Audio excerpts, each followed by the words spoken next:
If You Can See Me, Part 3, written by Hanane Kosuki. Silahkan pasang earphone-nya dulu ya, aku temenin tidur. Teka-teki tentang keluarga Park dimulai di sana. Hal yang tidak pernah ku ketahui akan menyeretku terlalu jauh hingga aku hampir masuk ke dalam lumpur hidup. Brok! Mobil berhenti mendadak karena sepertinya menabrak sesuatu. Membuatku dan ibu menjerit kaget. Au, rintih ibu sembari memegang tengkuknya. Ibu, panggilku khawatir. Supir Kang menoleh ke belakang. Maafkan saya, Nyonya. Mobil di depan berhenti mendadak, ucapnya menyesal. Aku bisa melihat seorang pria akhir 30-an menghampiri bagian belakang mobil. Apa-apaan orang itu? Ucap ibuku kesal sembari memegang tengkuknya. Supir Kang membuka sabuk pengamannya dan segera turun. Ibu baik-baik saja? Tanyaku pada ibuku. Ibuku mengangguk walaupun masih meringis. Aku memperhatikan keluar. Aku akan keluar sebentar, ucapku pada ibu dan keluar dari mobil. Bagaimana mungkin Anda mengerem mendadak seperti itu? Tanya supir Kang kesal. Pria berwajah lembut berkacamata itu tampak menyesal. Ya, saya benar-benar tidak berhati-hati. Apakah penumpang di mobil terluka? Perlukah saya menghubungi ambulans? Tanyanya. Wow, dia sangat bertanggung jawab, pikirku. Perlahan aku mendekati mereka. Supir Kang, panggilku. Supir Kang menoleh. Oh, Nona, kenapa Anda keluar? Tanyanya sedikit kaget. Tidak perlu memperpanjangnya, kita pergi saja, ucapku pada supir Kang. Lagi pula sepertinya hanya salah paham. Mata pria tadi membulat menatapku. Lee Hyun Jin? Aku menatapnya kaget. Pria itu menahan senyuman tak percaya. Ya ampun, kenapa kita malah bertemu dalam situasi seperti ini? Mataku berkedip-kedip tak mengerti. Maaf, apa kita pernah bertemu sebelumnya? Tanyaku. Pria itu mengusap dahinya lucu. Oh, benar juga, ucapnya sendiri. Namaku Pak Sunjun, kakak laki-laki Sunghon. Ucapnya sembari mengulurkan tangan. Aku sedang berada di luar negeri ketika kalian bertunangan. Sekarang aku yang terkejut dan segera menjabat tangannya. Oh, Direktur Park, ucapku spontan. Seingatku, Pak Sunghon dan kakak laki-lakinya bekerja di perusahaan sebagai direktur di divisi yang berbeda. Tapi aku tidak tahu itu yang mana. Sedangkan adik bungsu mereka sama sekali tidak mengurusi perusahaan karena sibuk dengan karir atletnya. Direktur Pak Sung Joon menunjukkan rasa tanggung jawabnya dengan membawaku dan ibu ke rumah sakit. Ibu hanya perlu mengenakan penyangga leher sedangkan aku sama sekali tidak cedera. Bu, bagaimana jika kita melakukan CT scan untuk memastikan tidak ada luka dalam? Tanya Direktur Pak Sung Joon saat kami masih berada di UGD. Aku menatapnya bingung karena secemas itu. Ibu tampak tidak nyaman dengan tawaran itu dan memaksakan bibirnya tersenyum. Haha, tidak perlu. Saya benar-benar minta maaf, Bu. Ucap Direktur Pak Sunjun menyesal. Tadi saya tidak berpikir jernih karena meeting yang mendadak dibatalkan klien penting. Tidak, jangan berkata seperti itu, ucap ibu menjelaskan. Anda sendiri baik-baik saja? Tanyaku. Direktur Pak Sunjun tertegun memandangku. Ya ampun adik ipar, kau benar-benar sensitif. Apakah itu pujian? Ibu melirikku. Aku berkedip-kedip bingung. Oh, Anda juga berada dalam kecelakaan itu kan? Jelasku. Direktur Pak Sunjun tersenyum. Aku baik-baik saja, jawabnya. Nona Lee Hyun Jin. Spontan kepalaku menoleh dan tertegun melihat Pak Sung Hoon muncul. Wajah kakunya tampak khawatir. Direktur Pak, cepat sekali kau tiba, ucap Direktur Pak Sung Jun berheran melihat adiknya muncul. Pak Sung Hoon menatapku cemas. Kau baik-baik saja? Tanyanya. Suara beratnya membuat hatiku berdesir. Ya, aku baik-baik saja, jawabku. Pak Sung Hoon beralih pada ibuku. Anda baik-baik saja, Bu? Gumam ibu pelan. Aku menyadari respon ibu pada Pak Sung Hoon tidak begitu baik dibandingkan dengan kakaknya. Apa ibu hanya tidak menyukai tunanganku itu? Hei, aku juga terlibat dalam kecelakaan itu, protes Direktur Pak Sung Jun pada adiknya. Pak Sung Hoon menatap kakaknya tanpa ekspresi. Seharusnya aku lebih berhati-hati, Kak. Ucapan itu lebih terdengar seperti ancaman daripada peringatan. Aku seperti bisa merasakan atmosfer aneh di antara kakak beradik itu. Apakah itu benar? Ada sesuatu yang mereka sembunyikan. Direktur Pak Sunjun menahan tawa. Aku bukannya dengan sengaja ingin melukai calon istrimu dan mertuamu. Kenapa kejam sekali sih?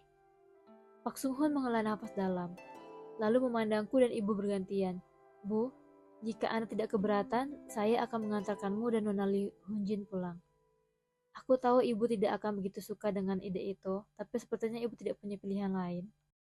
Sepertinya berita kecelakaan yang aku dan ibuku alami langsung sampai pada kakek. Ia sudah menunggu begitu kami tiba di rumah. Ya ampun, apa yang terjadi? Tanya kakek sembari menghampiri kami dengan tergopoh-gopoh. Aku memegang lengan ibu ketika berjalan memasuki rumah. Aku tidak apa-apa ya, ucap ibu menenangkan. Direktur Pak Sung Jun yang ikut mengantarkan langsung maju dan membungkuk sopan. Maafkan saya, Direktur Lee.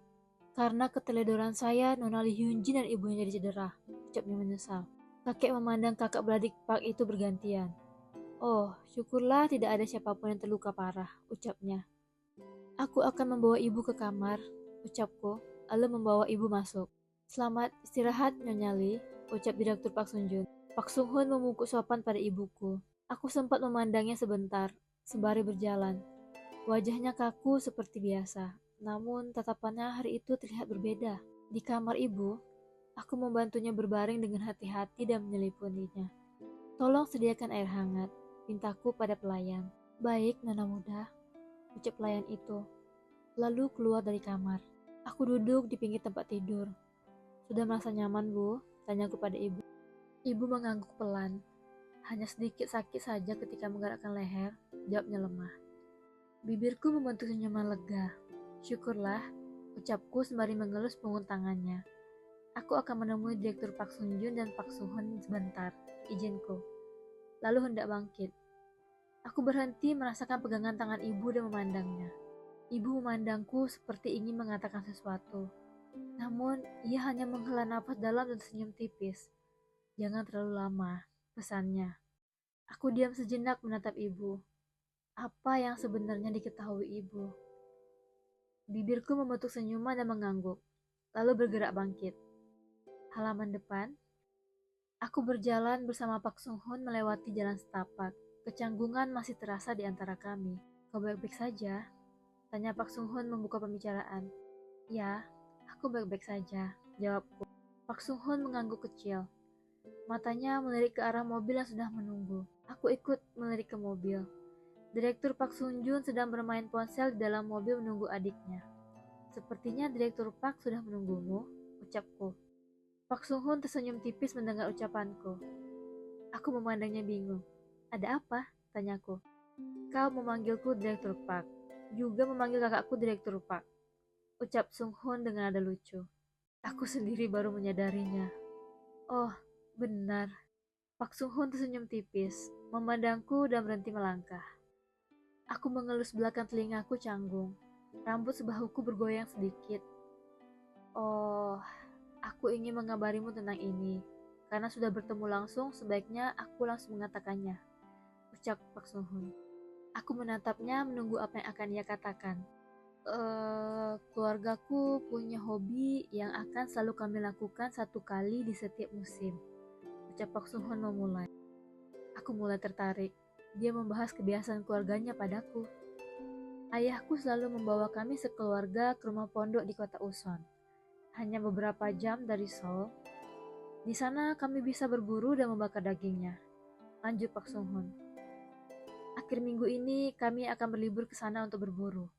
Ia memberi jeda lagi pada ucapannya. Mungkin itu karena ia seorang pengusaha. Karena kita akan menikah musim semi ini, aku penasaran, apakah kau tertarik untuk ikut bersama kami? Aku diam beberapa saat. Aku tidak menyangka dia akan bertanya padaku tentang itu. Apakah ini yang akan terjadi ketika kau akan menikah? Bagaimana menurutmu? Tanya Pak Suhon lagi. Aku berpikir beberapa saat, lalu melirik ke arah rumah. Apakah kakek akan mengizinkannya? Aku hanya penasaran. Jika kau mengkhawatirkan Pak Dirli, aku bisa meminta ayahku untuk meminta izin secara resmi padanya, ucap Pak Sung Hun lagi. Aku cukup terkesima pada intuisinya. Dia seperti selalu bisa membaca pikiranku. Terasa lebih mudah bagiku yang selalu canggung untuk mengatakan apa yang aku pikirkan. Adik ipar! Aku dan Pak Sung Hun spontan menoleh. Dr. Pak Sung Jun sudah membuka jendela mobil dengan wajah sebalnya. Aku tahu kehangatan cinta sedang mengelilingi kalian, tapi kumohon ingatlah Pak tua ini, pintanya. Aku mengenahan tawa mendengar ucapannya, dan melirik Pak Sung Hun yang tidak bereaksi. Namun aku bisa melihat telinganya memerah. Sudah, katakan saja kau akan pergi. Jika tidak semalaman dia akan berdiri di sana menunggu jawabanmu. Ujuk Direktur Pak Sung Jun lagi. Kak, protes Pak Sung Hun. Iya. Direktur Pak Sung Jun menaikkan kaca mobilnya. Aku berusaha menahan senyumanku. Sepertinya keluarga mereka cukup menyenangkan. Direktur Pak memiliki humor yang baik, ucapku. Sung Hun menghela napas dalam. Jangan pikirkan ucapannya. Jika kau tidak ingin pergi tidak apa-apa, ucapnya. Kepalaku mengangguk mengerti. Baiklah, aku pergi. Pamit Pak Sung Hun. Ia mengangguk sopan dan berjalan menghampiri mobil. Direktur Pak, panggilku. Tubuh tingginya berhenti dan berputar sedikit ke arahku. Mata bundarnya menatapku lekat. Bibirku membentuk senyum. Aku akan pergi, jawabku. Pak Sung Hun diam sejenak menatapku. Mungkin tidak menyangka aku akan langsung menjawabnya. Seulas senyum muncul di bibirnya, lalu mengangguk. Selamat malam, ucapnya. Lalu segera memasuki kursi kemudi. Aku memasukkan kedua tanganku ke saku baju hangat, memperhatikan mereka pergi. Kaca jendela sisi Direktur Pak Sung Jun turun lagi. Adik ipar, masuklah. Dingin di luar, ucapnya memberitahu. Kepalaku mengangguk, hati-hati di jalan, pesanku. Di sebelah kakaknya, Pak Sung Hun mengangguk padaku. Aku mengangguk sopan sekali lagi, dan berbalik kembali ke rumah. Ketika itu, aku menyadari cincin petunangan yang terpasang jari manisku. Spontan aku menoleh ke belakang.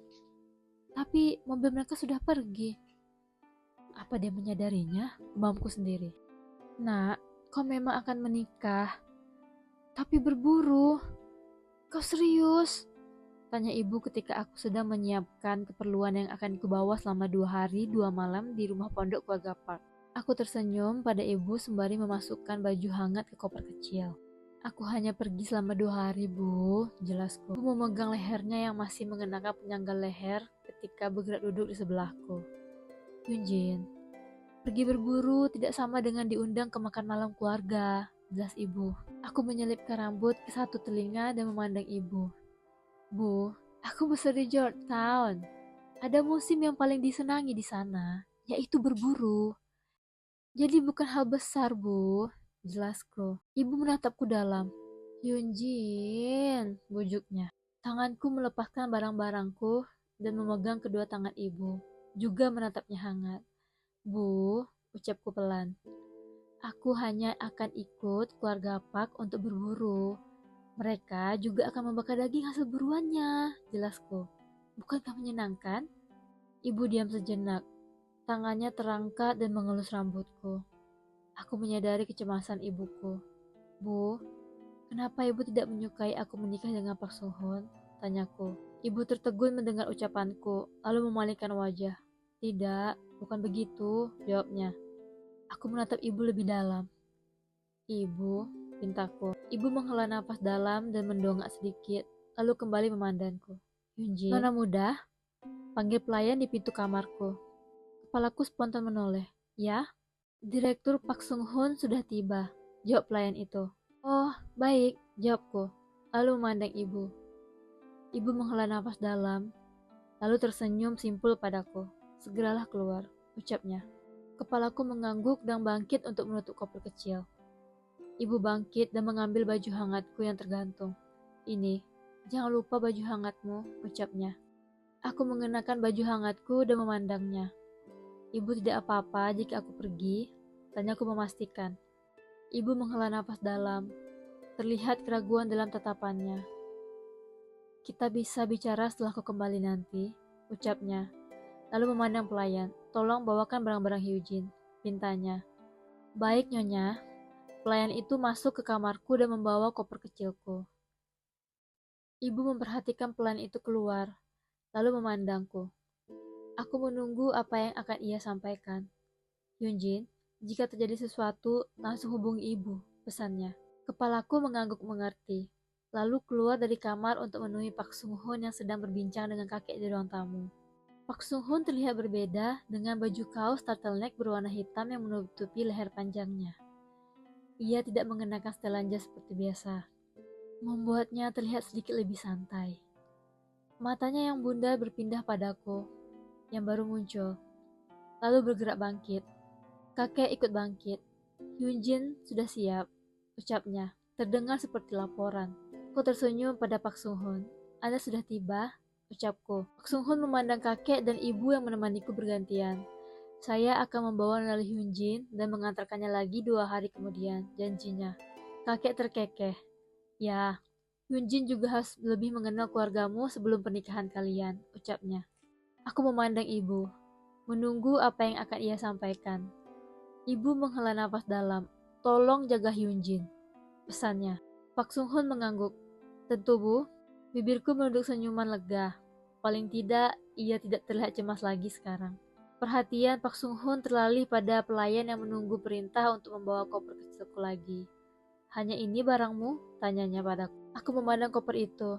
Ya, aku hendak meminta pelayan untuk membawanya ketika Pak Sung Hoon mengambilnya duluan. Oh, Tuan. Pelayan itu hendak menahan koper kecilku. Pak Sung Hoon tampak terkejut dengan berat tas itu. Wow, tidak seperti kelihatannya, candanya. Kakek terkekeh lagi. Kau mengertilah, perempuan, candanya. Aku menggigit bibir bawah malu. Pak Sung Hoon memandangku. Ayo, Nona Lee Hyun Jin, ajaknya. Aku mengangguk pelan dan memandang kakek dan ibuku. Aku pergi, pamitku. Lalu berjalan keluar bersama Pak Sung Hoon. Kakek dan ibu mengikuti kami sampai ke pintu. Aku melirik Pak Sung Hoon yang berjalan sembari membawa koperku. Apa seberat itu? Tanyaku sedikit malu. Pak Sung Hoon tersenyum. Tidak, lebih berat senapan berburu, jawabnya. Aku berusaha menahan senyuman. Mungkin dia serius. Mungkin juga hanya bercanda. Perjalanan dimulai dari rumahku. Semua keluargamu akan ikut? Tanyaku membuka pembicaraan. Sepertinya ini kali pertama aku berbicara terlebih dulu. Ya, ayah dan ibuku berangkat dari rumah. Kakakku akan berangkat setelah menyelesaikan pekerjaan. Ia melirik jam tangan di pergelangan tangan kanannya. Aku baru menyadari hal itu. Mungkin sekarang sudah berangkat, lanjutnya. Lalu kembali fokus pada jalan. Aku tidak tahu pasti apakah Sung Yun bisa ikut. Kudengar dia harus serius dengan latihannya. Aku tidak lagi fokus pada ucapannya. Mataku fokus pada jam di tangan kanannya. Pak Sung Hoon melirikku. Mungkin karena aku tidak memberi respon. Aku tersadar dan bertatapan dengannya.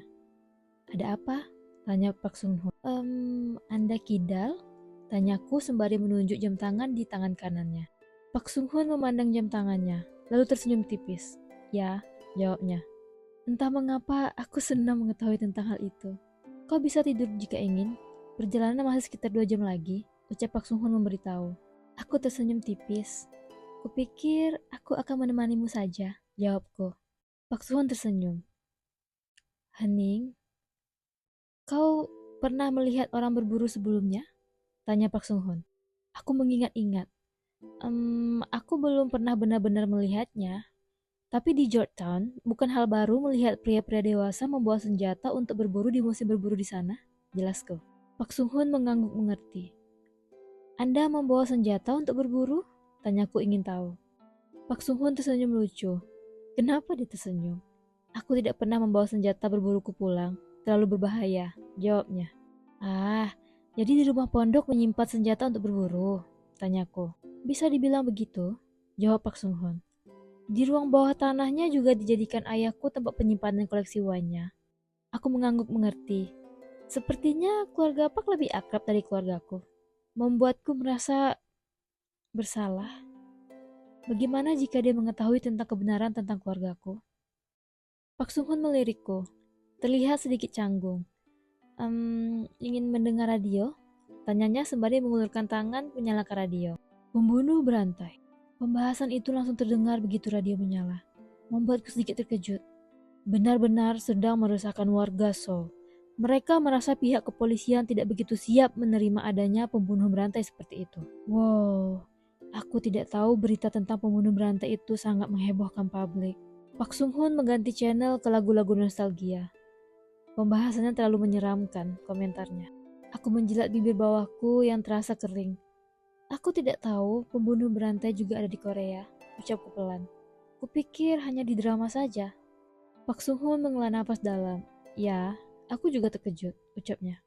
Salah satu korbannya adalah karyawanku di kantor. Aku menatapnya kaget. Benarkah? Pak Sung Hoon mengangguk. Seluruh kantor gempar, bahkan sampai membuat penurunan harga saham, ceritanya. Benar-benar seorang pengusaha. Dia masih sempat memikirkan harga saham di tengah kehebohan ini. Aku tidak menyangka hal seperti ini akan terjadi pada orang di sekitarku. Ucap Pak Sung Hoon lagi. Sadar aku hanya dia memandangnya. Seulas senyum muncul di bibirku. Pembahasan ini terasa lebih akrab. Sampai di sini dulu ya. Kita berjumpa di part selanjutnya. Selamat tidur. Sweet dream.